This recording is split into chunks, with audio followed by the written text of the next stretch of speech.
Yes, we can start.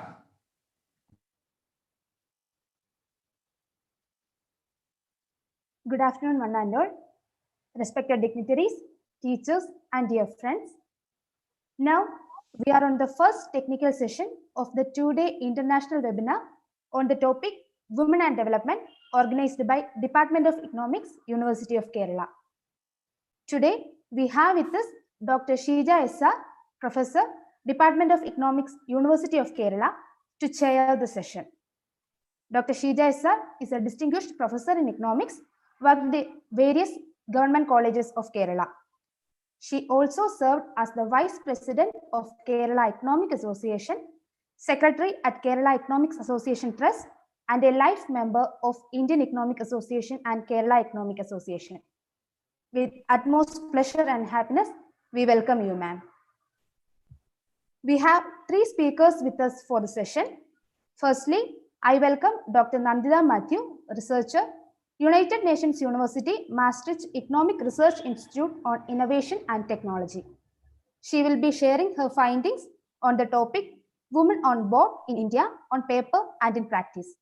Before joining UNU Merit, Dr. Nandita was a postdoctoral fellow at the Sant'Anna School of Advanced Studies in Pisa and at the National Research Council of Italy. In past years, she has done consulting work for the Asian Development Bank, United Nations Economic Commission for Latin America and the Caribbean, and MEFOP in Rome. A well-acclaimed academician, she has published many research papers and is a recipient of several international awards. A very warm welcome to you, ma'am. We also have Professor Dr. Prasad A.K. and Ms. Anjana B.S., who will be jointly presenting their views on the topic Gender Disparity in Utilization Pattern of Time in Kerala. Professor Dr. Prasad A.K., the Director, School of Social Sciences, University of Kerala, is one of the most senior teaching faculty of the Department of Economics. He was also the former head of the department as well as the former Dean of Social Sciences. His areas of specialization are tribal economics and tribal development, socio-economic aspects of marginalized social sections, poverty and unemployment, and the development issues of Indian economy and Kerala economy. We cordially welcome you, sir, to the session. I also welcome Ms. Anjana B.S., Research Scholar, Department of Economics, University of Kerala, to speak on the session. It is Ms. Divyanjana, student, first MA Economics, University of Kerala, who will be delivering the vote of thanks for the session. Welcome, Divyanjana. I invite all other dignitaries and the faculty members of the department who have joined the session. Last but not the least, I welcome all the participants who are present here today. You can raise your queries and doubts in the chat box and will be addressed in the end of the session. So with no further delay, let us move to the first technical session of the two-day international webinar. Once again, the Department of Economics welcomes you all. Thank you. Sheeja ma'am, over to you. Thank you, Ashna. Dear friends, good afternoon and welcome to the first technical session of the international webinar on women and development. As we all know, gender-based exclusion is one of the pressing concerns across the globe, and many studies have shown that sustainable development is impossible without gender equality and women empowerment. Therefore, gender equality is both a human rights issue and a precondition for sustainable development. We can say that it is one of the indicators of sustainable development also. So gender disparities, we know that gender disparity is prevalent across the cultures of the world, and without serious steps to tackle it, we cannot achieve sustainable development. A large number of studies have indicated that gender inequalities are extracting high economic costs and leading to social inequities around the world. Therefore, equal inclusion of women in all areas of development initiatives is of utmost importance. In this context, international webinar on women and development is extremely important, and I take this opportunity to congratulate the organizing secretary and my colleague Siddiq R for selecting this very relevant topic for as the theme of the international webinar. And I hope that the stimulating and thought-provoking papers in this session, in this webinar, will be documented. The papers as well as the comments and interventions will be documented, and it will be brought out in the form of a book or a document, definitely, and that would be immensely useful for the policy makers while formulating policies on gender issues. And in this technical session, we have two papers. The first paper will be presented by Nandita Matthew of United Nations University Maastricht Economic and Social Research Initiative on Innovation and Technology. And the topic of our presentation will be women on board in India. It's a very important topic. And the second paper is a joint paper, which is joint paper by Anjana B.S., who is a research scholar in the Department of Economics, and Professor A.K. Prasad, professor in the Department of Economics. The topic of their paper is Gender Disparity in Utilization Pattern of Time in Kerala. So first, let us start with Nandita Matthew's paper. I request Nandita Matthew to present the paper. Over to you, Nandita. Hello, I will try to share my screen.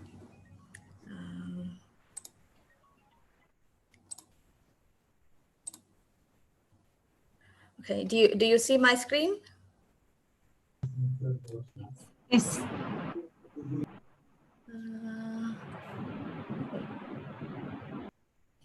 Okay, first of all, let me thank Siddiq for your kind invitation. I'm very happy to do this, even though it's online. I would have liked to be physically present there.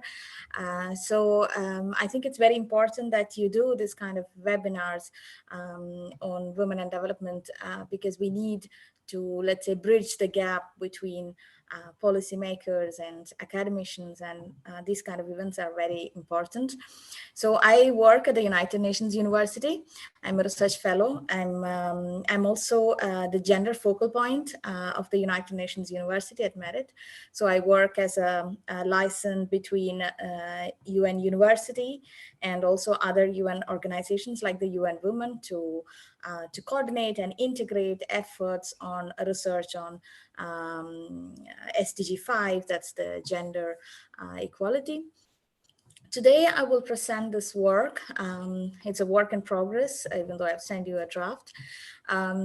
It's about women on corporate boards in Indian firms and what happens in practice and what is on paper. This is the short title.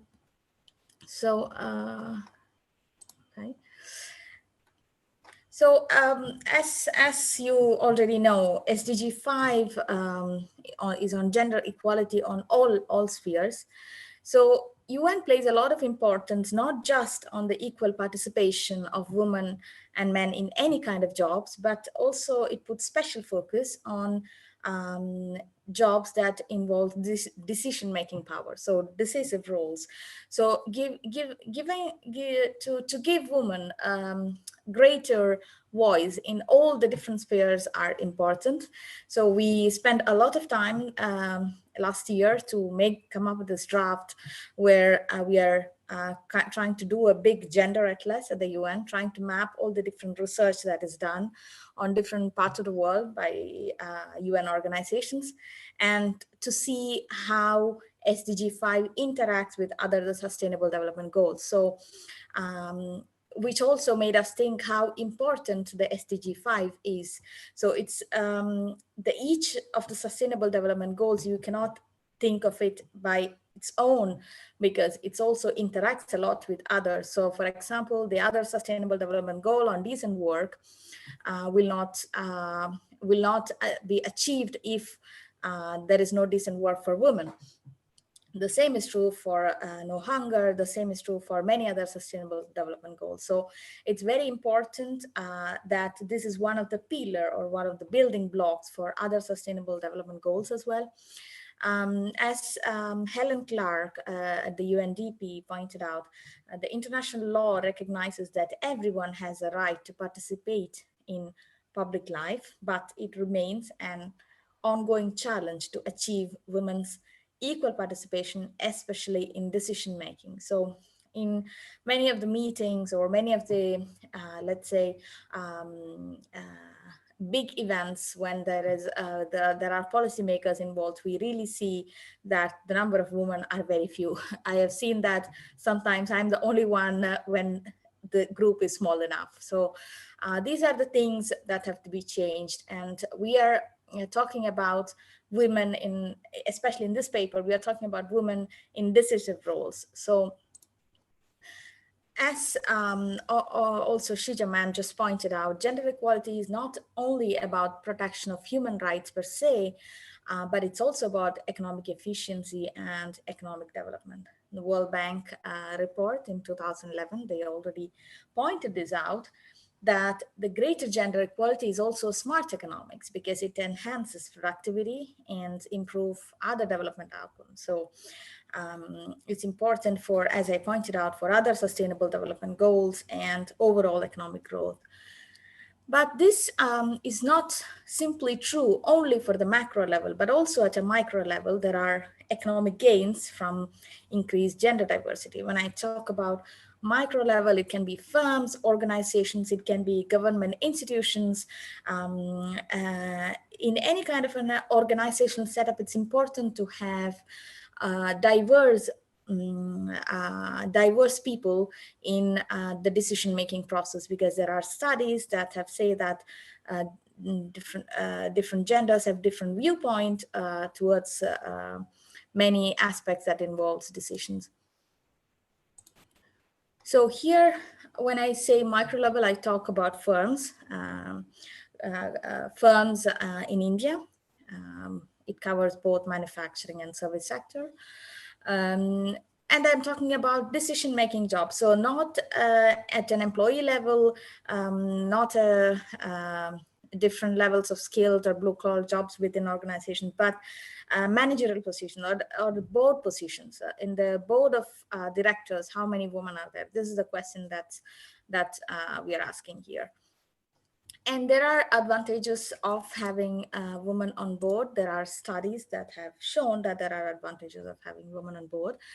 There are studies that show that women have a different kind of knowledge about customer market. So they have more intimate knowledge, they are more innovative, they are more socially and community minded. So for instance, a recent work that came out last year at the European Commission, they showed that in Europe, for the firms with higher share of women on board, they adopted much more green practices than the others. So just to give you an example. So overall, the gender diversity could bring in a different perspective to decision making. There are many studies that have looked at the share of women on board and firm performance, like the one that I just mentioned.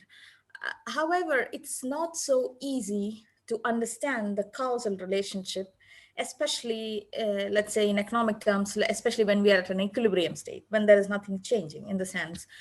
It's difficult to understand if high-performing firms hire women, or it's the gender diversity in the board that leads to high performance. Here, when I talk about high performance, it can be considered in a broad term, because there are studies that have talked about different aspects of performance. Like it can be growth, it can be hiring of employees, sales growth, it can be profits, it can be also environmental performance or innovative performance. There are works on all of these. However, as I said, it's very difficult to understand the causal link, especially when you don't have an exogenous shock. So here I try to take one of those kind of exogenous shock that happened in India to see how it affected the women participation. This is the exogenous shock that I'm talking about. So in India, there has been a new law in 2013, the Indian Companies Act, the revised one in 2013. It required at least one woman on corporate board. So for specific certain, let's say, classes of companies, which I will explain in a bit, which are the companies that had to have a woman on board. So the question that we ask here is, has this law been successful in increasing the effective participation of women? So it's important to realize what is effective participation of women. I'm not saying, I'm here, we are not interested in looking at if this law has been effective in making firms appoint a female director. If there's a law, they have to comply. So what we want to understand is if these new females that they have hired, how much do they participate in decision making? This is the interesting question that we have. Not if firms just comply to the law. On the first side, I look at if firms with a woman on board are different from other firms, to see if there is any kind of rationale behind not having a woman on board. This is the first part of the paper. And the second part, I check what happens after 2013. So I look at this separately for firms who already had a woman on board before 2013, and for the ones that hired their first female after 2013, because the second set of firms, likely they did that because of the law. So the government came up with the law, so they decided to have a woman on board. So we want to check the effective participation of women for the firms that already had a female before 2013 and for the ones after 2013. The first question on, okay, yes. Yeah. So before getting to the research question, let me explain to you how's the data. The data that I use is known to be, let's say, one of the biggest databases for Indian economy, where we can track firms in time. It's called as a Provis database compiled by the Center for Monitoring Indian Economy. And this data it has firms listed both on the National Stock Exchange and Bombay Stock Exchange. So it has the usual balance sheet data like sales, profits, investments, if the firm is innovating, how much they spend on R&D, exporting, so this kind of information. And then it also has information on the board members. So which is the information on the board members. It has the name of the board member, it has the number of board meetings attended of each board member, the remuneration, and also it has a director sitting fee, so how much you get per sitting. The data does not have explicit reporting of gender, so it doesn't tell you, okay, this person is a male or a female. However, it has initials. So before the name, there is Mr., Mrs., sometimes SMT, so Srimati, just to indicate which is the gender. So this helps us in understanding which is the gender. But this is not the case for all the data. Sometimes it's doctor. So then at that point, we have to do this manually. We have to check manually, which is the gender. And so after putting in the gender of all the directors, the total firms are around 3,000. And the time period is between 1990 and 2018. So the first question that, as I said, was interesting was to look at if firms with women on board are different from others. So we look at some firm characteristics. It's also based on previous literature. So we look at the size of the firm. I mean, are firms bigger than the other, are the firms with women on board bigger than their counterparts with only male on board?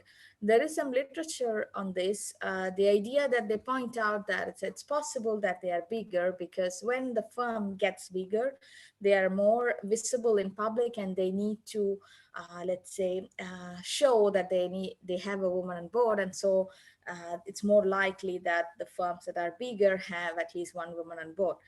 Another aspect is age, and the same with growth and profits. Basically, I look at growth and profits just to understand if there is any kind of difference in performance for firms with women on board. And then I also look at some aspects which kind of capture the risk-taking behavior. So you see that these are distributions of the variables that I just said now. The one below, I don't know if you see this, this is the one of size. We see that the black distributions are on the ones with female on board. It's slightly to the right, which means they are bigger firms. But other than size, we don't see any difference between the distributions. So the black distributions are the firms with female on board. The red ones are only male board. So the first two are for performance, like growth and profits. We don't see any difference. There are two distributions. You don't see it because it's really on top of each other, which means that there is basically no difference on performance if you have a female on board or not. So it kind of suggests that there is no reason not to have a female on board from the firm level perspective. Also, so as I said before, I also look at some other variables. Why? Because some literature points out that women on the board means the firm takes less risky investment. So they don't invest much, they don't borrow much, they're usually risk averse. This is one of the points that have been mentioned in some of the previous literature. So here, considering this, I look at like investments, borrowings, which are kind of proxies to understand how the firm behaves. And there is no big difference, but if at all there is a difference, we see that the female on board, the black distributions are slightly to the right, which means that they take more, they invest more. The firms with women on board also do more borrowings, which means these are to be invested. So overall, I would say from this that we don't see any big difference other than size, which means there is no reason not to have a woman on board. The plots that I showed you now was for before 2013. Now this is the shock that I was telling before. In 2013, there has been a change in the corporate law. So India introduced this mandatory quota for certain companies to have at least one woman on the board of directors. So which are these certain companies? One, every listed company shall appoint at least one woman within 1 year from the commencement. All public companies, so not only the first, but also the public companies, other than the listed ones that have a paid up share capital of 100 crore or more, or 300 crore or more, should appoint at least one woman director within the first 1 year from the commencement. And also to comply to these, maybe I can, okay, so to comply with this, they also had different timing. So for the firms that were already existing, they had to comply this within 1 year. However, for the newly incorporated firms, they had to do it within the 6 months. So in the analysis below, when I check the statistics, I look at it for each year separately. So maybe you will see that these effects take 1 year or two to come in practice. So the first thing that comes to one's mind is, has this law been effective in having more share of women on board? In developed countries, there is evidence, especially when one look at the last 20 years or so, that the share of women on corporate board have been increasing. I mean, this is a work for US, but the same has been seen also for several European countries. So what we want to see is that, has there been such a scenario in the Indian case? So this is a plot that shows the share of male and female directors. The yellow line here is the share of female directors, and the red one on top are the share of male directors. Now you see that after 2010, around 2013, there has been a slight increase, very slight increase, which is basically the law, the effect of the law, in the sense this plot just shows us that the firms have been complying, in the sense to the law, nothing more. In the sense, it's not that the share has dramatically increased, or and obviously it's a share, so when the female director increased, the red one is also slightly declining after 2013. Before being deceived by this plot, but again, it's a very slight increase, we have to understand that this is just showing that the firms have decided to have a woman on board. I mean, they are just complying with the law. What we want to see is the effective participation, as I said before. What are these women doing?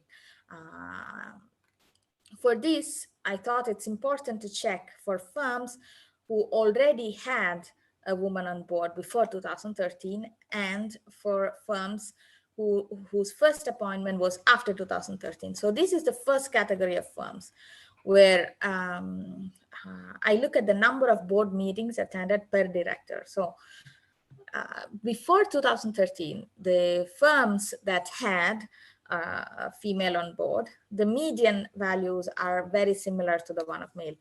So the most frequent case, the most probable is that, because it's a median value, is not the average, because the extreme values could alter the average.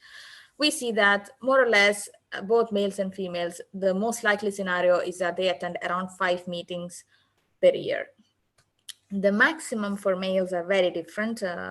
You see it's on the 20, 30s range, while for females it's on the 7 to 9 range. This is before 2013, and let's see what happens after 2013. So these are firms that have appointed their first female director after 2013. So just to comply with the law. You see that the median is very different. The median values of females is just 1 compared to 5 for males.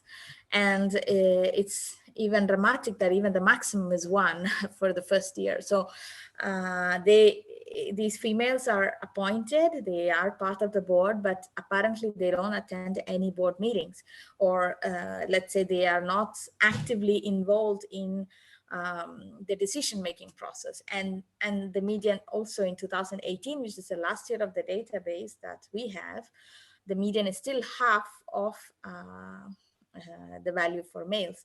And of course, the maximum is different. Now, we also check the remuneration. So there is a lot of literature that talks about the gender gap. And it's an issue that have been discussed by academicians, policymakers, social commentators, journalists, and it's an issue that is widespread across different countries. The gender gap is wider in developing countries and more close in developed countries. And there also has been a change, especially in developed countries, that the gap has been lessening, especially in US. So the causes of the gender gap, there are 2 main reasons that are cited. One is the human capital theory. The human capital theory basically say that women usually have responsibility, family responsibilities, or let's say childcare responsibilities. So they don't get the time to train or develop their skills, and so they have less skills. However, within the theory also, studies point out that there is also the prejudice that women doesn't have time, and so they don't invest in their skills, and so they are less skilled. So there is also the prejudice within this human capital theory. The other cause that is cited is the occupational segregation. The idea is that, or what they argue is that there are some jobs that are by nature low paid, and women tends to concentrate on this kind of jobs. So this is the other causes that have been cited. There are also other reasons that are country-specific, region-specific, location-specific, that might contribute other than these two to this gender gap, the pay gap. However, as I said before, there is evidence, recent evidence, that this wage gap has considerably declined, especially in countries like the US. So we see what here I check what happens in the case of India, especially in the context of top positions and also in the context of the law, of the change in the corporate law. So these are salaries of board members for 2010. Here, let me explain again the distributions. The black one is of the female and the red one is of male board members. So we see that the female distribution just stopped at around 17. These are log values on the x-axis. So the red keeps going on. So here are all positive values, while these are the lesser values. These are all higher values, let's say. You see that there is a lot more frequent that the males get much more, let's say, higher salaries at the moment. This part doesn't even exist for the females. However, the lower part is very similar in the sense that the lower part of the salaries, there are both males and females that get the same level of salary. This was for 2010, and let's see what happens in 2015. As you see, these two distributions are quite different.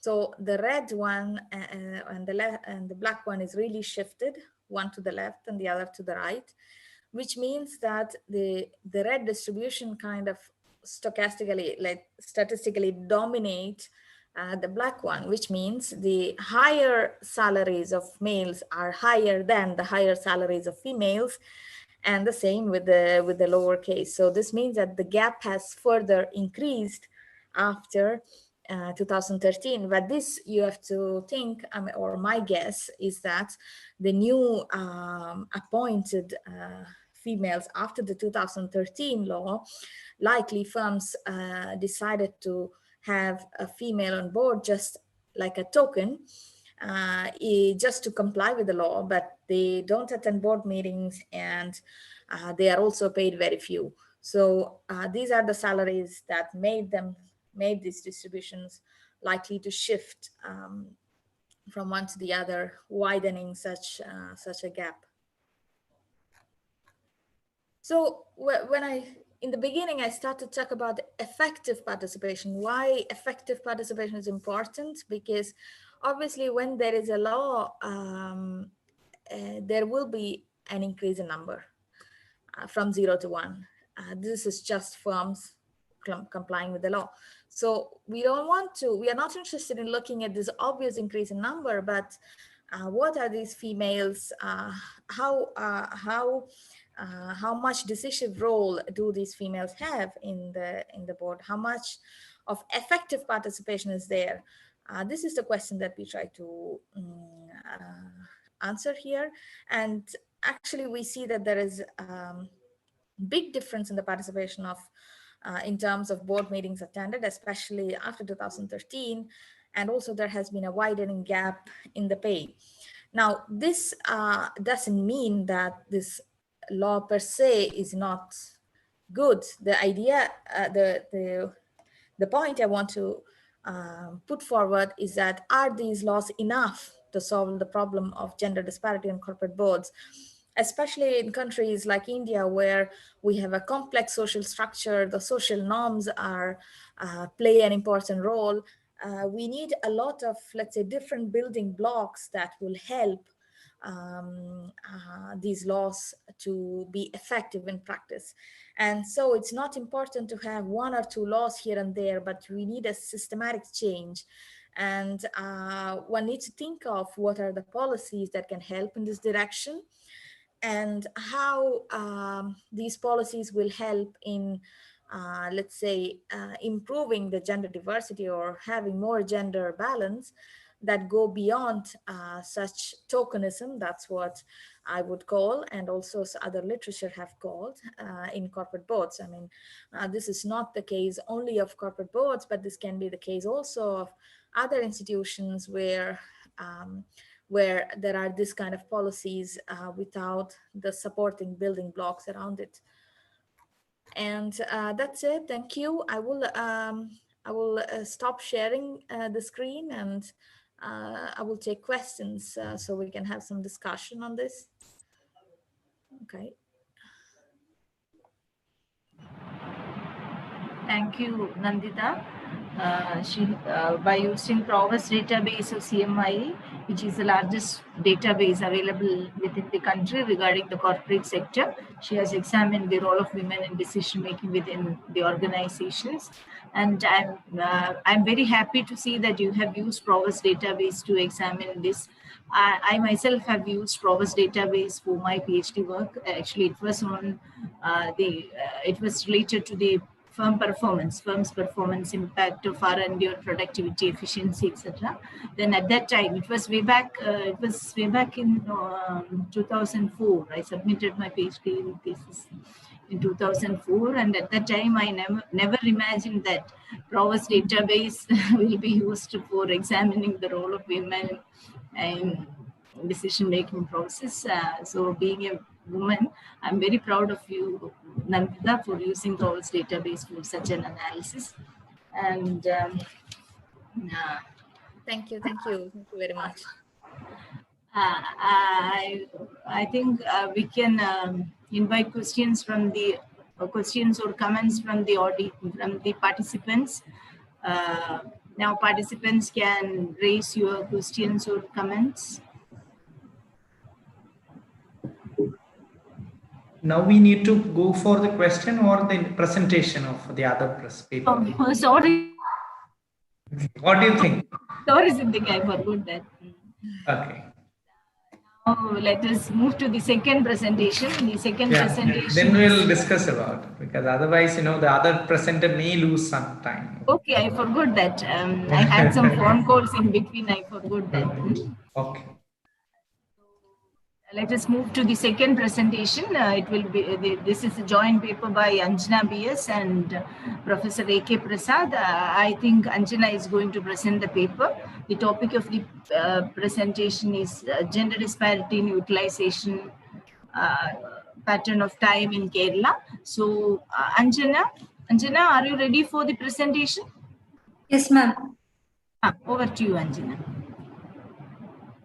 Anjana, you can take 20 minutes. Okay. Okay, ma'am.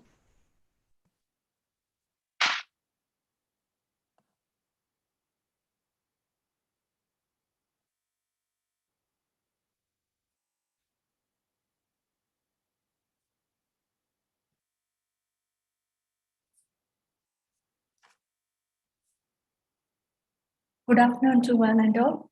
I would like to, first I would like to thank Siddiq sir for giving me this opportunity. I'm here to present a paper entitled Gender Disparity in the Time Utilization Pattern in Kerala with special reference to unpaid work. This paper was jointly prepared by Dr. Prasad A.K. and me. Kerala is a state that displays excellent social indicators comparable to developed countries. Women outperforms their male counterparts in health, education, and many developmental indicators. But in case of work participation, the outcome is not favorable to women. It can be seen that the gender gap is widening over the period. The statistics depict a dismal picture of low female work participation rate. However, these figures do not mean that females are not working in the economy. Why is the work done by women is missing can be understood by looking at the activity classification of NSSO. It excludes persons doing works under codes 92 and 93, even though those works are really significant. The main characteristic of these works are it is not directly paid or remunerated. Since market is believed to be the hub of productive work, some important works get invisible or underestimated in the statistics. So a large part of missing labor is missing only from the official data, but is very much there in the labor force. In my presentation, I would like to point out the gender disparity in time utilization pattern and the significance of unpaid work. Unpaid work is the work which does not receive direct remuneration like cooking, cleaning, caring, etc. And very often it is women who do this kind of work and bear most of the burden. These domestic tasks are perceived as their primary responsibility under patriarchal norms. The society recognizes an individual's role in the economy when they participate in paid labor force, and unpaid work remain hidden and get trivialized. Also, the economic theories in the past failed to recognize unpaid work as a part of the mainstream economy. Classical economy stated that production is only in the market. Neoclassical did not consider unpaid work as economic good because it is considered as free and unlimited. Simon Kuznets, the father of national income accounts, also kept unpaid work outside the purview of national income. But the present generation economists, the heterodox economic school, emphasize link between institutional approach and feminist theory, and they accepted that domestic unpaid services are not just consumption, but they also represent production by household members. Also, unpaid work is not free because it has cost, and it is also not unlimited because there are limits on women's capacity to work and therefore is an economic good. The time use survey can capture the work, both unpaid and paid work. In my study, I have classified the activities into 9 categories. The first 3 categories pertain to SNA activities. SNA is an internationally agreed accounting technique for measuring economic activities of a nation. The extended SNA activities mainly include unpaid domestic work and caring services. The non-SNA activities is the third category. While analyzing the weekly average time spent by per person on paid and unpaid SNA activities, we can see that proportion of time spent by men on total SNA activities is greater than those spent by women.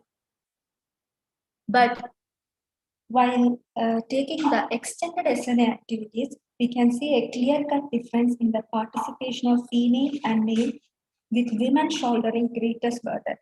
We can see that these tasks are highly feminized. Male contribution to caring tasks is restricted to only few activities like teaching their children and accompanying children to places or adult members to different places.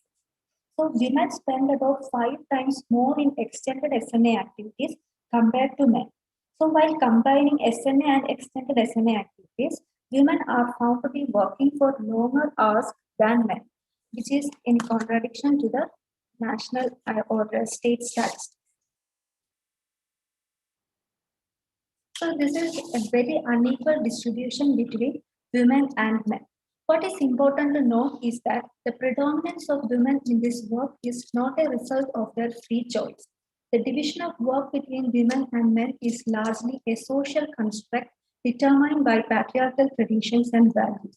In fact, this highly unequal distribution is at the root of power relations and gender inequality. According to Human Development Report, development is defined as the process of expansion of choices in life through improved capabilities. And these capabilities such as education, nutrition, healthcare, etc. are developed not only by economic activities, but also by rendering attention in the form of cooking, serving, caring, etc., which are unpaid. These unpaid activities contribute not only to the current household consumption, but also to the future well-being and to community well-being. It also takes care of the depreciation of labor and enable male members of the family to go back to work the next day. It can be seen as a solid foundation for business sector, health sector, and education sector. By contributing their domestic work for free, They subsidizes the cost of care and salaries throughout the workforce, which sustains families, support economies, and often fills gap in public services and infrastructure. So this work is really what makes the society function and therefore an important component of the economy. But it does penalize women because taking on the bulk of this kind of work often carries a penalty in terms of not being able to have a full-time job with a decent wage and not being able to accumulate pension, not getting all of the benefits coming from formal sector employment. On the other hand, full-time unpaid workers do not enjoy any upward mobility or promotions or retirement or pension. It is an unfair barrier to equal labor force participation rate and pay. The specter of patriarchy still looms over the state. Many respondents were not willing to trade domestic work for new employment opportunities. While extra income would be welcome, the long list of chores at home would not allow her to take up a job. It is generally considered that the welfare and happiness of a family depends upon the performance of domestic duties by women. So these structures should not be shaken or ignored. So women look for jobs in the informal sector where wages are low and benefits are near. It helps them in balancing household duties as well. In Kerala, a lot of married women who has completed BTech degree are engaged in work from home with relatively low salary. This implies that a significant part of the labor force in a given economy is locked into a low productivity kind of work. So the penalties are many, even though the benefits to society are huge. By not fully engaging women, the economy is misallocating resources and fails to take advantage of their full potential in the marketplace. It also misses the complementarity between women and men in the workplace. The result is lower productivity and economic growth. The IMF estimates that the GDP of a country can increase considerably if full potential of Indian labor force is tapped. Thus, gender gap in unpaid work is not just unfair but also inefficient. The non-SNA activities mainly meant for personal maintenance and development. The fairness witnessed in educating children, irrespective of gender, is clear from the figure. But men spend about double the time spent by women in social and cultural activities. So the burden of unpaid work impacts her ability to play an effective role outside home, perpetuating a gender skew in such activities. It can be seen that irrespective of regional differences, women devote significantly less time for personal care. While men get about 15 hours per day for personal enhancement, women get only 11 hours per day. The single most crucial indicator, as well as the result of huge burden of paid and unpaid work that women work, is lack of sleep. When asked a respondent what she would do if she had more free time, she replied, "Of course, I would sleep." And the study also found that employed women sleep for least amount of time, averaging nearly 5.5 hours per day, largely because they have to finish household chores before going out to work. So these unpaid daily tasks of women consume a substantial amount of time. It put a ceiling on the time that can be devoted for their personal care and development, and other household members seems to be free riding on unpaid labor provided by women. Domestic chores are often prioritized over personal well-being by women. So feminine time exists often in relation to the demand of time by others. There is also failure of women to recognize the continuing gender inequality they continue to face due to existing social division of labor. Even though women's literacy, education, and health standards are much higher than elsewhere in the country, the social transformation of Kerala over a prolonged period was highly uneven, and patriarchy in contemporary Kerala is apparent in generalized social commitment to women's domestic role. In my study, it is found that there is no significant difference between time spent on unpaid activities and the level of education. High level of education does not guarantee shorter work time on household activities, especially after the marriage. In spite of impressive levels of female education, women also act as a carriers of age-old patriarchal values. Generally, it is women who teach girls that it is their responsibility to do all household activities or restrict boy child from doing household tasks. So enlightenment or self-learning about their position in society and the need for gender equality and women empowerment is as important as formal education to bring a fair space for women in the society. Also, it is found that no significant difference exists between time spent by employed and unemployed women on household activities. So, irrespective of occupational status, they have a major role to play in the household.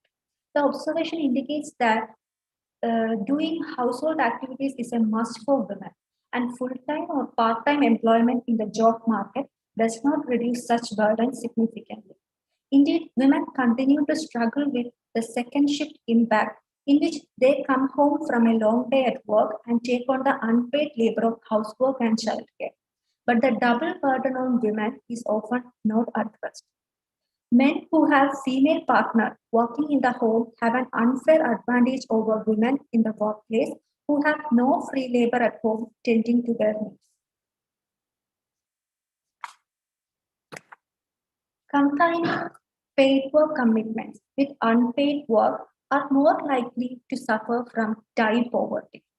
Unpaid work is also seen as household overhead time, which is defined as the minimum number of hours a household needs to maintain and manage itself. In financially poor households, where more time is needed to process food, cook, clean, and so on, the HOT is very high. Experiencing acute time pressure undermines women's human rights since it undermines their ability to make choices. The immense burden of work is accompanied with little or no room for leisure and for acquiring human capabilities. Therefore, it prevents women from pursuing further education, employment opportunities, raising their skill level, and tending to their own well-being. So, in case of poor household, they suffer from both income and time poverty. The other major concern about the overburden of unpaid activities is the lack of time for rest and relaxation. The high-low variation based on gender is also seen in the time taken to eat and drink.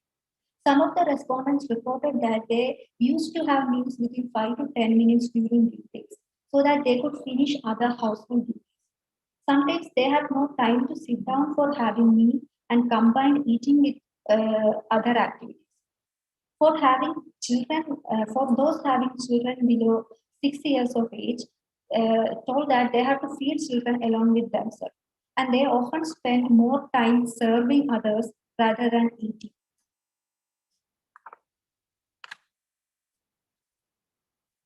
So we can see that unpaid work has a very important role in the economy. Considering the importance of unpaid work, it is important to integrate the unpaid work in the macroeconomic policy. The exclusion of unpaid work, which is predominantly done by women, reflect the dominance of patriarchal values and bring male bias into macroeconomics. Neglecting unpaid work give a partial view of the economy and the partial policy making result in several distortions at the macroeconomic level. For example, when public expenditure is reduced as part of the austerity measures, it tends to reduce the expenditure on health, education, and public services. This in turn tends to increase the burden of unpaid work on women. Similarly, during a slump period when employment and income are falling, households tend to increase their unpaid work as a coping strategy by bringing some paid activities into household. And conversely, during a boom period when employment and income are rising, households tend to reduce their unpaid work by taking this work to the market as they can now afford to buy market services. So unpaid work is anti-cyclical. Given the limited capacity of women to give care, this implies that the economy tends to suffer from a care crisis during slump period unless government intervenes in a big way. So unpaid care work should be addressed systematically in policy making. Recognition, reduction, and redistribution of unpaid work is really critical. Recognition can be achieved by giving visibility to this work in national statistical system and appreciating its significance and making people aware about the value of work. Women have to realize and acknowledge as agents of development rather than recipients of welfare measures.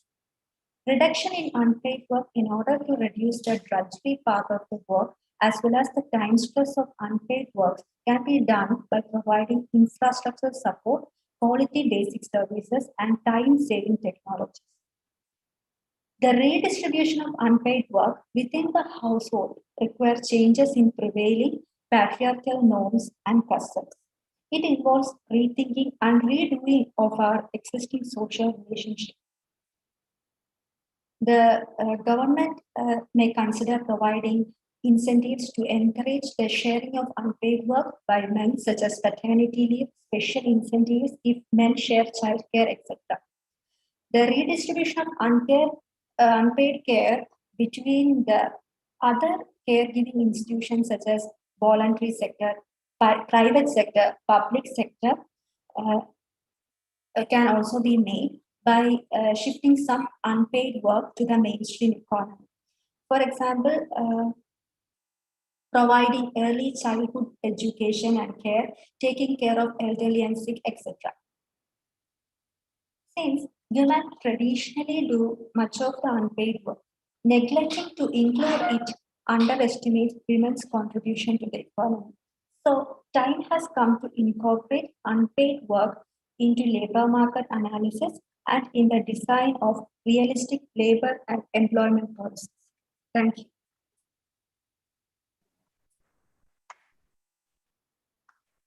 Thank you, Anjana, for the thought-provoking paper. Now, participants can raise your questions or comments or share your views.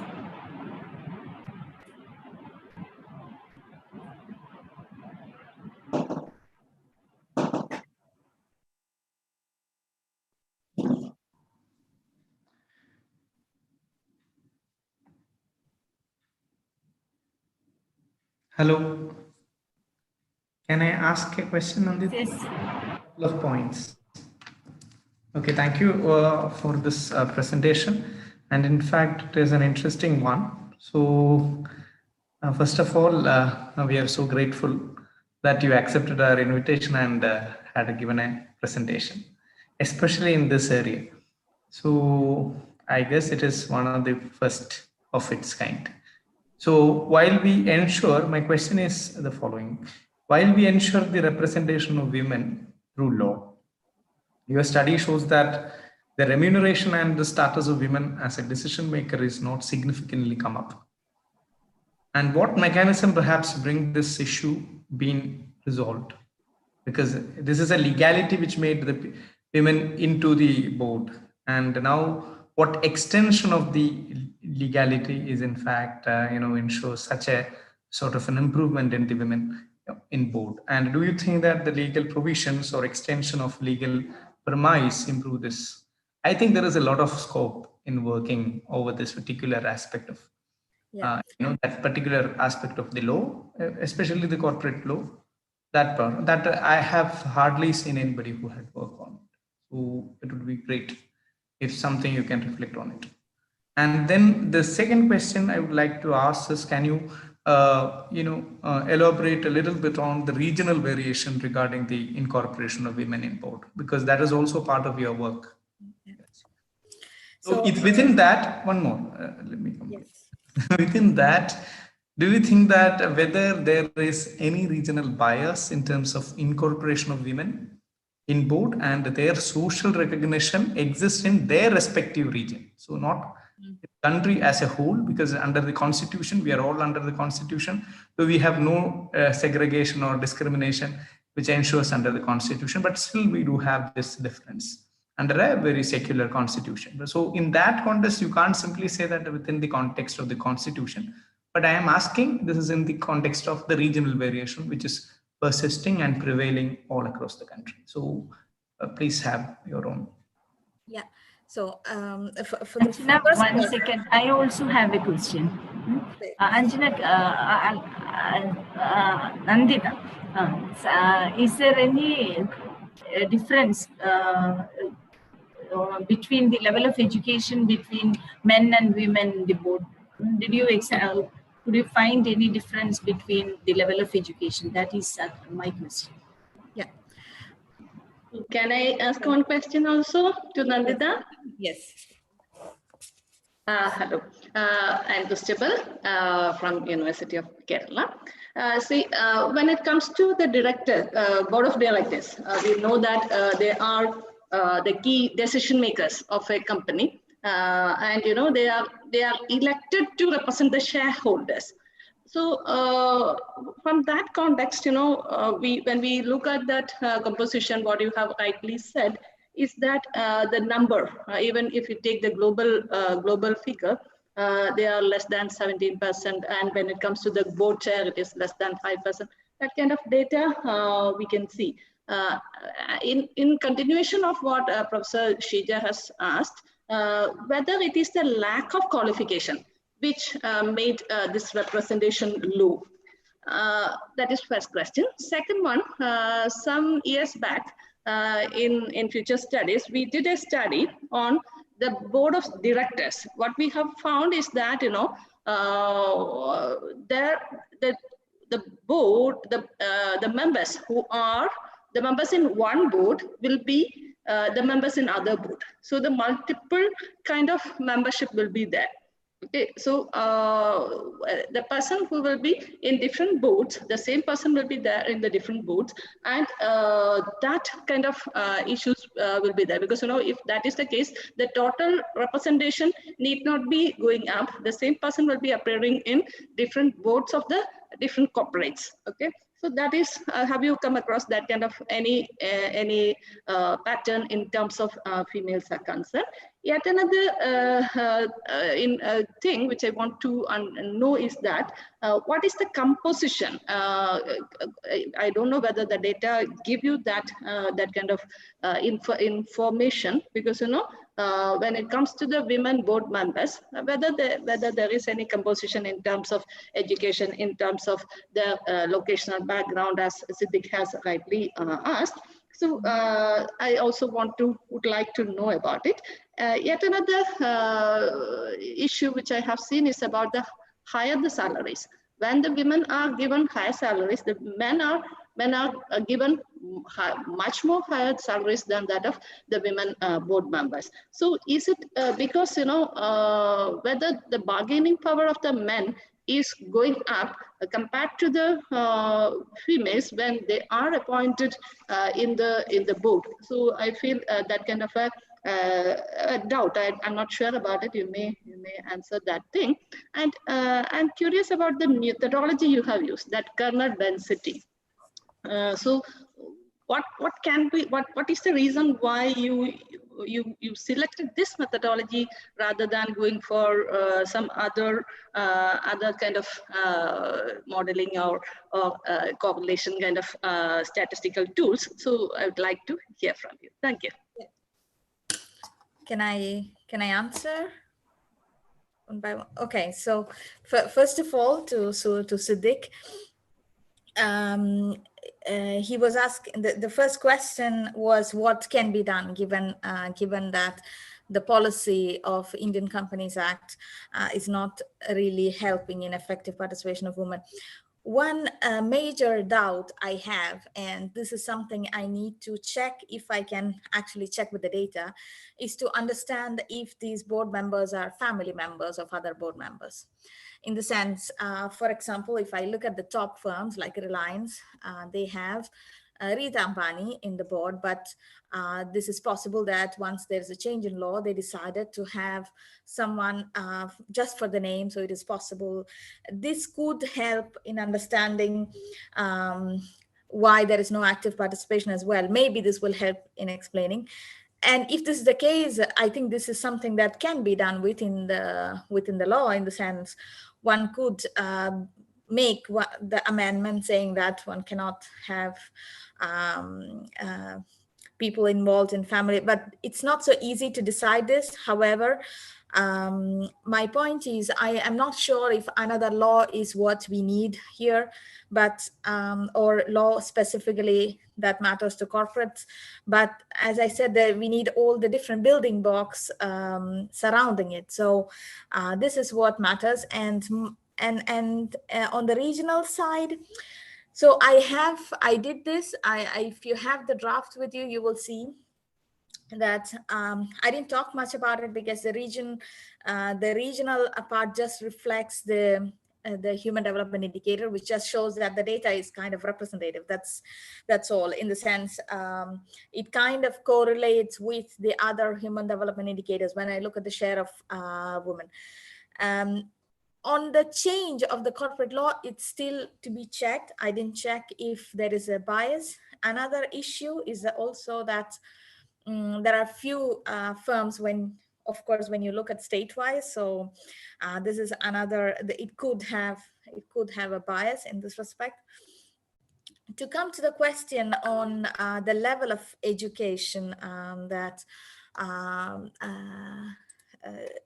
Shija was asking. So I don't have information on the level of education per se, but I tend not to believe that in India, with how many people are we? I think we do have enough females with that level of education to compete for the board of directors. So it is possible that the level of education of the hired board member is different, but this might also connect to my answer before. It is possible that the new hired are family members or friends or relatives, and so maybe this is not based on merit. This is one possibility.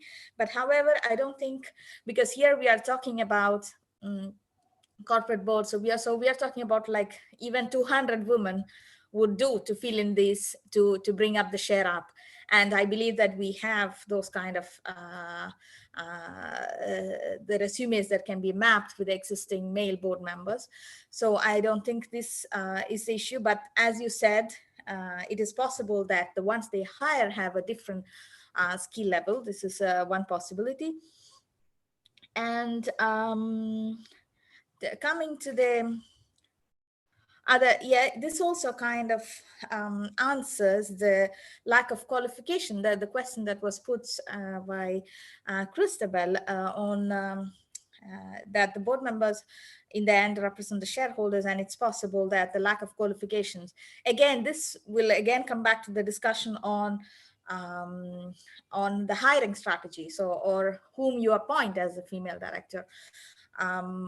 And it is possible that there are multiple members on board, and the same board member can be in the board of different corporates, but this shouldn't actually matter per se, because we are looking at for each firm, we compute for each firm the composition. So this shouldn't, let's say, alter much or bias much the results, because the averages are considered for each firm. If there is one woman who is in different boards, this could be something that can be checked, but still the bias would be on the opposite side. It would still show that there is much more gap. So I don't think this should be an issue.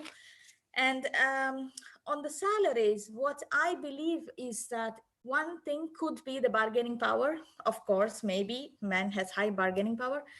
Then it is possible that due to other responsibilities, family or childcare or many responsibilities, females are not able to actively participate. So we see that the maximum number of board meetings attended by males and females are different, and so their salaries are different. This is one possibility. However, the results are same also for director sitting fees, which means the amount they receive for each sitting for the meeting. Also, this is quite different. As I said, there are studies that point out to different reasons as to why such gap is there for salaries. One could be the prejudice that women are less skilled than men. This could be one reason. And on the last question on why I used kernel density plots. So the idea was actually here, I don't do any kind of regression analysis or anything. I just look at the statistics, simple statistics. A possibility and a good extension could be to use something more complex, like a regression discontinuity approach to have a proper impact evaluation. The problem to study many aspects with gender is there also here, that we don't have a decent control group. There are very few women. This is the problem with all the studies that that are done everywhere, that you cannot have a decent empirical approach because we have so few females that the number is so few that it's difficult to have big empirical things with big data. But still, the kernel density plots actually helps in understanding how the top performers are different. It kinds of separates all the different groups, you know. So let's say the highest paid men are more paid than the highest paid women. This kind of analysis we can see with the kernel density plots. The low paid women are still lower than the low paid men. This was interesting. And this is why I used the kernel density plots, because we can compare each, let's say, different categories within the whole distribution. So this is difficult to see with an average or with other numbers. So this was the idea. And I think I have answered. I can actually show, if you want, there is the regional, the plot that I made for different regions. But let me see if I can share the screen. Yes. Wait. No.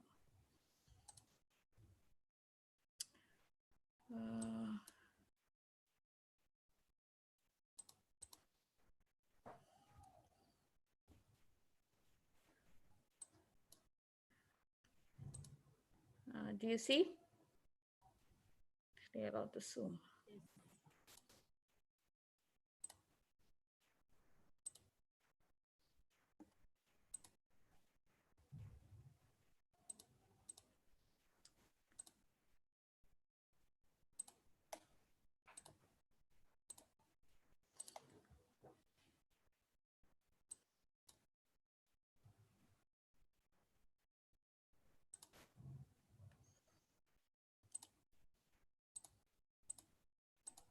Hello? We can see it. We can see it. You can, do you see the, okay. Yeah, the map we are watching. Yes, okay. So actually this is just a share of women on board. There are some differences. I mean, again, here, there could be a bias on how many firms there are in each state. It's not so obvious, but it correlates a bit with other indicators on gender. Kerala is, however, not doing great with respect to. I would have expected more. So the higher the color, the darker the colors, the more share of women on board. The lighter the colors, if it's 0, then it's mostly white. So I didn't show this in my slide simply because it just showed how representative is the data, which is not particularly interesting to have. I don't know how to stop the screen. Okay, yes, okay. So to have, again, more analysis at a regional level, what we need is a lot more females, because we need data. We need the control group, otherwise we can't do much. So after 2013, firms started to appoint female, but it's still just one. It's the differences between 0 to 1. This still doesn't help much in understanding. One could try to do more sophisticated analysis using regression approaches, but at a country level, at a regional level, this will be a bit difficult.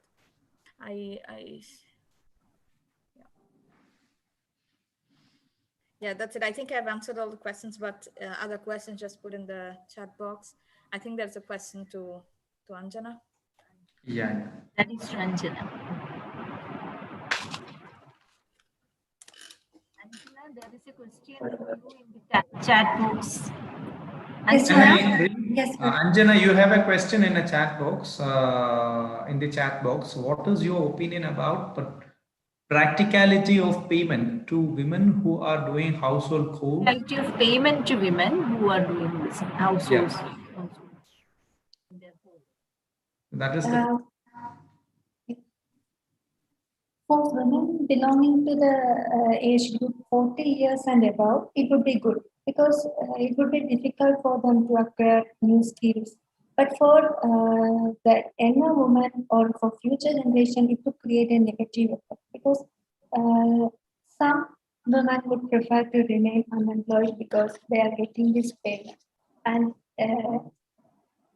it can waste their productive years, and so it is not a long-term solution, and it is not going to give much positive gain for the economy or for that for the future generation.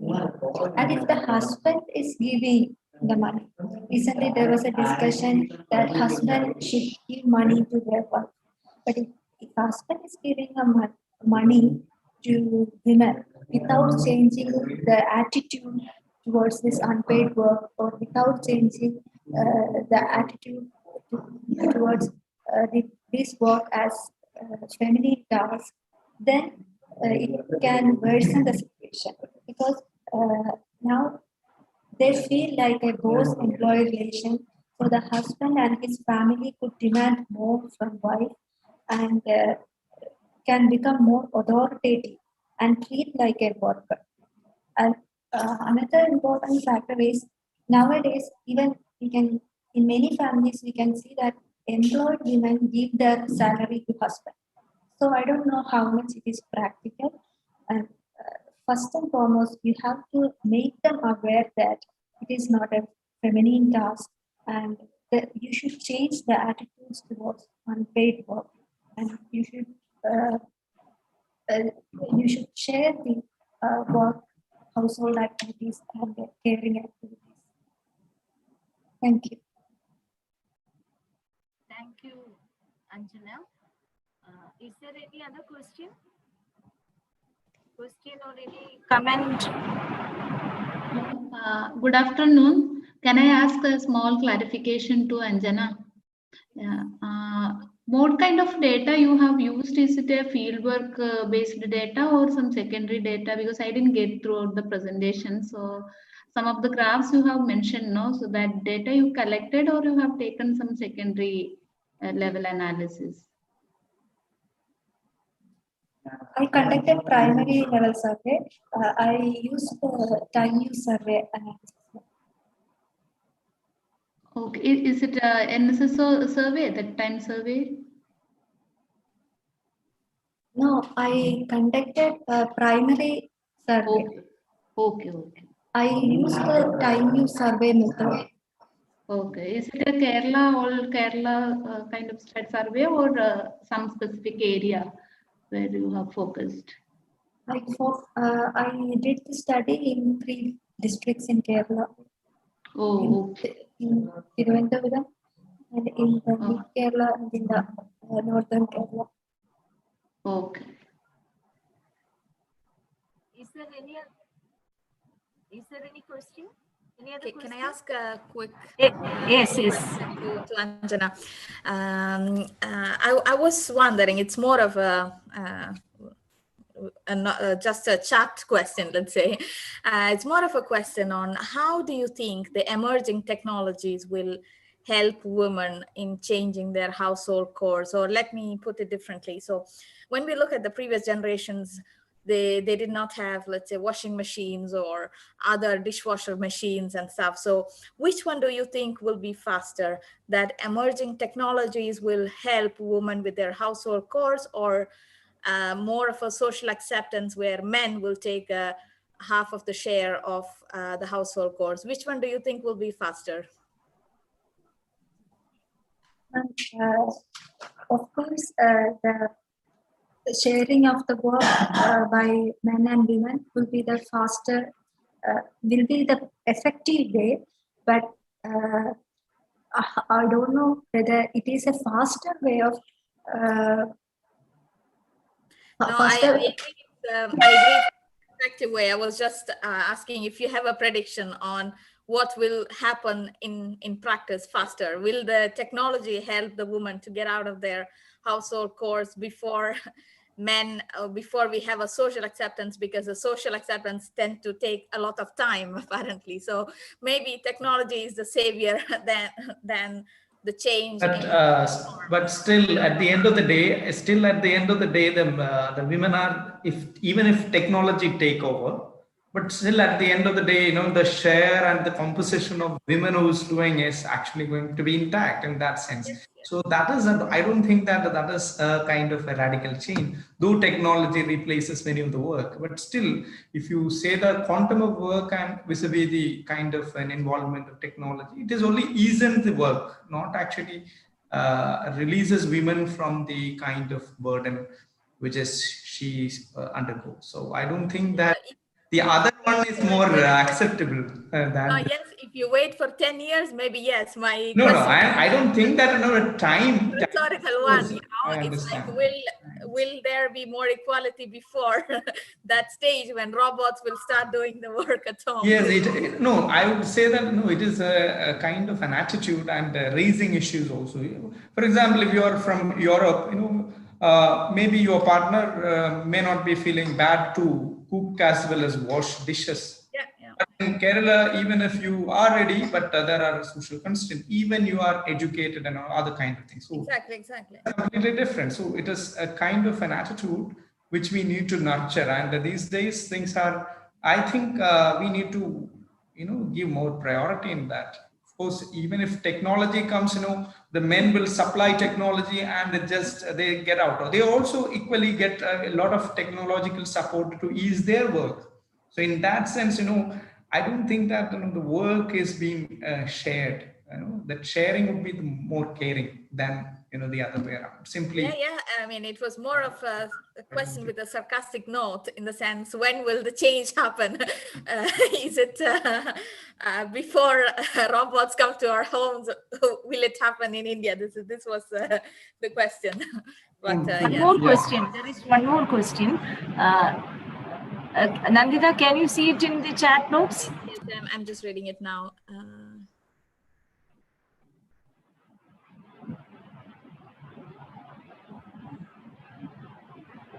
Thank you, Parvati, for the question.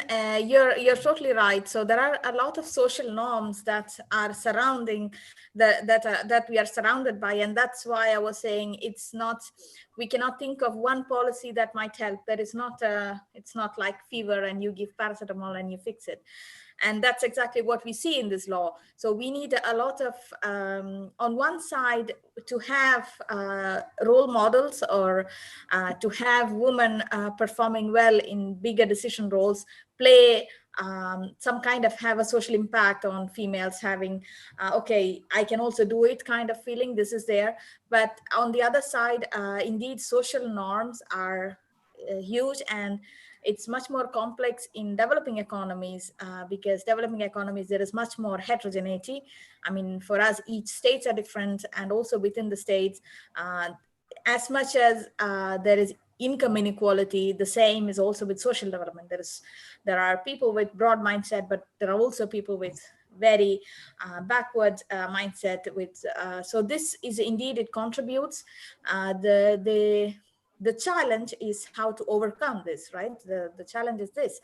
And as you rightly said, this is one of the important matter. And what should change is this culture, not only on corporate, but also everywhere else, but also, and which kind of policy can help is a big question.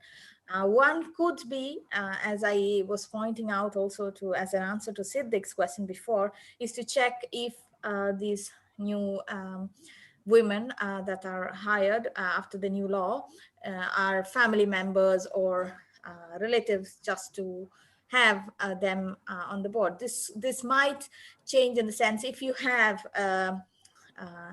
if you have a woman that are competing, that are able to compete with the other board directors, then she could also have some kind of empowerment where she can bargain her salary, she has more bargaining power in terms of decision and in terms of remuneration. So you're right, but we need a set of institutions around this to change, and one law just doesn't help. Now it's time for winding up the session. Thank you, Anjana and Nandita, for your enlightening and thought-provoking presentations. I would like to thank Siddiq Rabiat for giving me an opportunity to chair this session. Also, my thanks to the participants for your timely interventions and cooperations. Thank you. So, Thank you. Yeah. So now we are moving on to the end of the session. I invite Ms. Divyanjana to deliver the vote of thanks.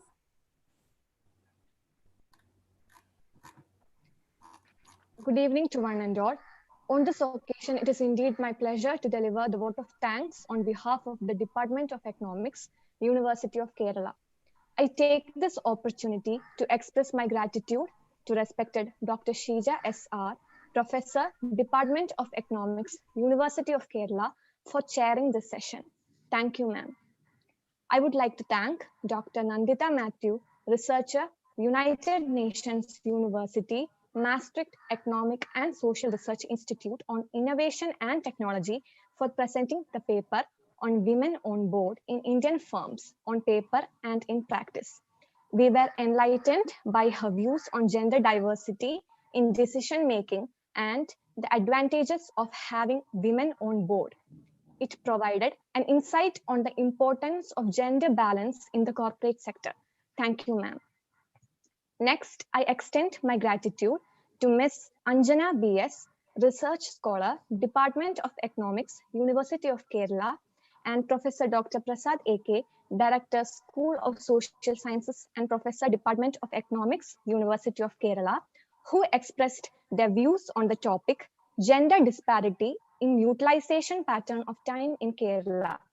Their presentation gave us details about the gender gap in work participation rate in Kerala and also highlighted the significance of unpaid work by women in households. Thank you. I also thank Ms. Ashna Elizabeth Koshi for the welcome address. From the bottom of my heart, I would like to thank all the participants and audience of this session who made remarkable participation and made this session active and successful. Thank you, everyone. Thank you. And the session is now over.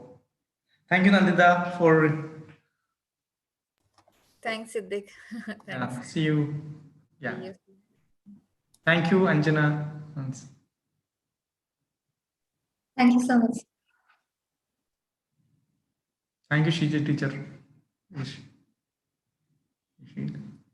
Thank you, Divyanjana and Ashna Koshi. Now we will be breaking for a while, and sharp 4.